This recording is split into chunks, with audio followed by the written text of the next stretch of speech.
I really want to just build my business and put myself out there and do all these things, but I'm scared of whatever, all these things happening or people talking about me. What if you're not able to maintain this? What if you're going to have to let everybody go? In fact, I have that fear because that is something that actually happened to me back in 2018. In this video, we're going to talk about how to get over that fear and anxiety. So let's jump into it. Hey, CourtneyLSanders here. Welcome back to my channel. If you're new to me, I'm a full-time online life and business coach as well as wife and mom. I wear all the hats and do all the things, but I do a lot of things even though I am scared. So I thought it'd be really good to do a video about this because I think there is this false belief that people who put themselves out there or achieve some level of success do it because they're fearless. And that's actually not the case. There's a lot of fears that I have, but I'm able to push through despite that. And so if you deal with fear and anxiety as an entrepreneur and you're like, man, I really want to just build my business and put myself out there and do all these things, but I'm scared of whatever, all these things happening or people talking about me or my friends and family thinking I'm crazy, you're in luck because in this video, we're going to talk about how to get over that fear and anxiety. So let's jump into it. All right, the first thing to keep in mind when it comes to pushing past fear and anxiety is to realize that fear isn't always something to overcome. Sometimes it's just something to manage. I think oftentimes we have this false belief that if I'm afraid, then I can't take action. Or if I have fear around this, I need to resolve this fear before I'm able to move forward. You can do it afraid, right? You can feel the fear and do it anyway. There's a lot of fears I've had. I mean, even as I've expanded my team, both in my business and even at home to help me, have more free time to focus on this business and still have time with my family and kids and all of these things, there's still that fear in the back of my mind of what if this all blows up in your face? What if you're not able to maintain this? What if you're gonna have to let everybody go? In fact, I have that fear because that is something that actually happened to me back in 2018. The first time I ever tried to hire, I hired 2 full-time US-based employees and I was paying them more than I was even making at my former job in corporate America. But my business at that time was based on exclusively one-on-one work. And so while I was generating a lot of sales, it was a lot of work for me. So when I found out that I was pregnant, I realized that I wasn't going to be able to take on that workload. And so I had to let my client engagements roll off, which means my revenue took a nosedive and I wasn't able to support all of those, full-time people that I had working with me, and I had to let them go. It was a big hit to my ego. I was super embarrassed. I felt terrible. Oh my goodness, these people were feeding their families and I wasn't able to do what I needed to do. And then, I had to let them go, right? So that is a fear. And it's oh, well, Courtney, are you going to do it again? Is the same thing going to happen? How do you know that this is sustainable, right? But the thing is, just because that fear exists doesn't mean that I can't take action. I feel the fear, right? Oh, okay, hey, fear. And I just do it anyway. It's not something for me to resolve or absolve. It's just something for me to manage and just push through. So sometimes you got to get used to doing things afraid. And as you, move forward and you make more progress, you find that the fear diminishes. So I'm feeling less and less fearful of that as I continue to see success in my business and that this is sustainable. But really, I just hang on my faith that this is going to be something that I'm able to maintain, and I don't hang on the fear. The fear can be there, but I don't pay attention to it. I just move forward anyway. All right, the next thing that I do to overcome fear and anxiety as an entrepreneur is I determine, but I don't dwell on the downside. And so I'm not necessarily one of those people that feels like you should never think of anything negative or you should never think of, the downside of things. In general, I'm a very positive person. I'm a very optimistic person. And so I tend to look on the bright side, but I acknowledge if there's a potential downside there. And so what I do is I acknowledge it, but I don't dwell on it, right? I identify okay, what's some downside that could become of this?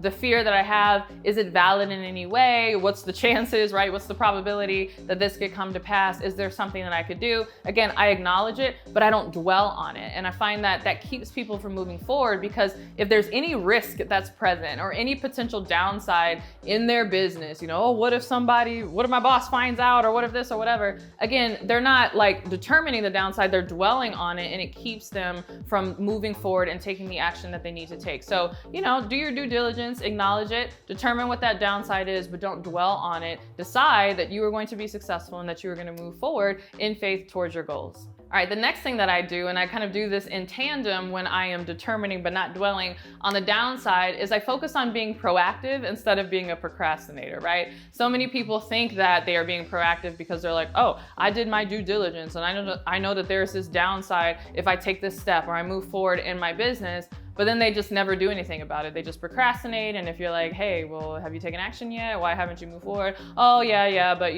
that thing that could happen to me or that risk or whatever, I'm not moving forward. And I'm like, you're procrastinating, right? That's not being proactive. Being proactive is acknowledging, hey, this can be a risk, and taking steps for that, right? Maybe you too want to move from a solo entrepreneur to a CEO, you wanna grow your team, and you're really nervous because you recognize that there's a downside that, maybe you could hire like a crazy employee who could like steal everything from you and like be a terrible person.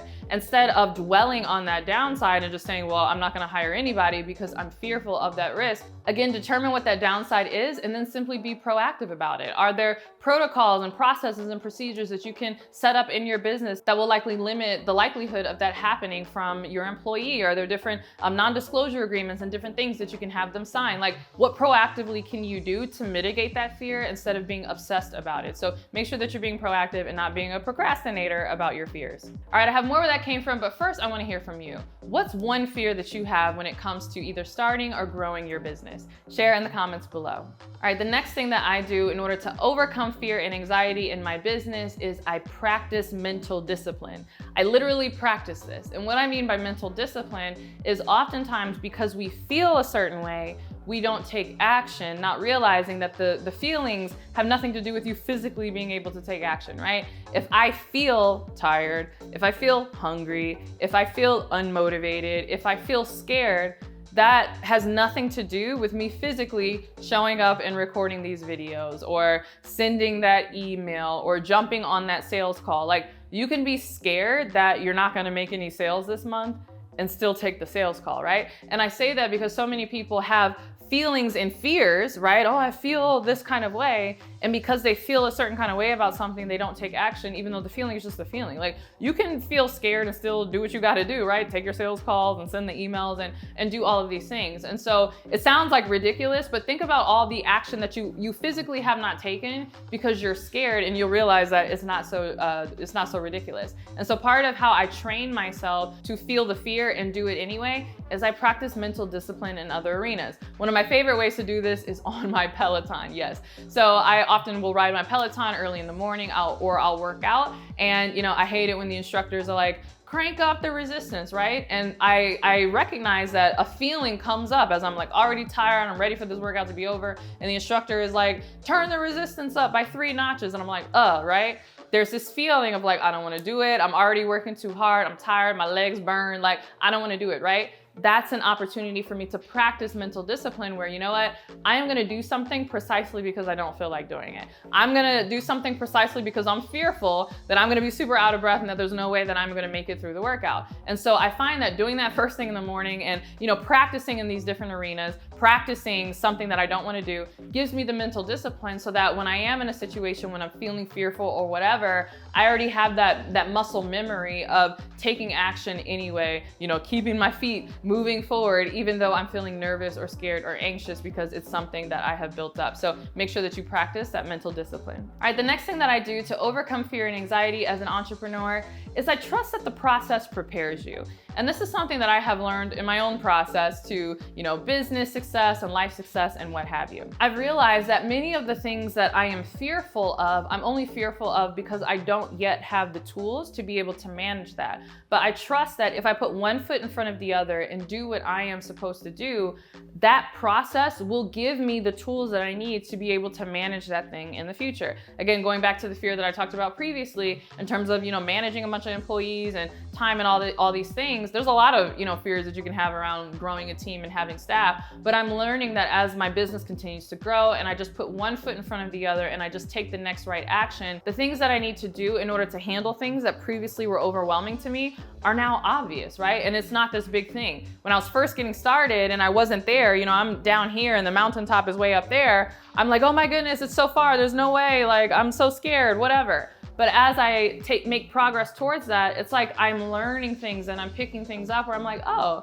that's not so scary after all, right? I think about this even in terms of investing. I remember when I was first learning to invest money, and it seemed super scary to think like, oh my goodness, there's no way that I would invest, put, thousands of dollars into these stocks or all these different things. It seems like, oh my goodness, you could lose your money or whatever, because I was on the outside looking in. I wasn't yet an investor. But when I first started, okay, I'm gonna invest change, right? I used to call it chump change, where if I went to Chipotle and I spent, $12.85, I would take 15 cents and literally go buy a fractional stock or something with it. Obviously not 15 cents, but whatever little money or change, I would put that towards stocks. And that kind of eased my fear because it was money that I didn't need, and it was just kind of leftover money that I had from spending while I was out and about. And so from there, then I was able to like ratchet that up where, okay, I'll invest this much monthly, and then that started to get bigger and bigger. And now I invest thousands of dollars, and the fear is not there because the process of learning how to invest is ultimately what made me comfortable and prepared me for the risk or all the different things that I am fearful of. So trust that the process is actually what is going to prepare you for the thing that you fear. And if you just put one foot in front of the other, by the time you get there, it won't be so scary because you'll know how to deal with it. All right, thanks so much for watching this video. I hope you enjoyed it. If you did, and one of the big fears that you have is, I don't know what my niche is and I don't know how to successfully build my business, we can eliminate that fear super easy by just you simply signing up for my 5-day Nail Your Niche Challenge. In fact, I find that this is a fear that a lot of online entrepreneurs and a lot of aspiring coaches have. They fear that they are choosing the wrong niche. So let's eliminate that fear together. It is a live, free 5-day challenge. It's free for a limited time. I can't say that I'll be doing this free forever. I can't even say that I'll be doing it live forever, but if you click the link below and you see that it is still available, go ahead and sign up, and we can help you nail down your niche, find the niche that is perfect for you so that you don't have to be fearful of building the wrong business. All right, thanks so much for watching this video. If you liked it, don't forget to give it a thumbs up and subscribe. And if you can't wait for my next video, make sure you're subscribed to my podcast, The Courtney Sanders Show, on both iTunes and Spotify. And if you can't wait for my next podcast episode or my next YouTube video, make sure you're following me on Instagram. It's CourtneyLSanders on Instagram. And with that, I'll see you in the next video. Bye.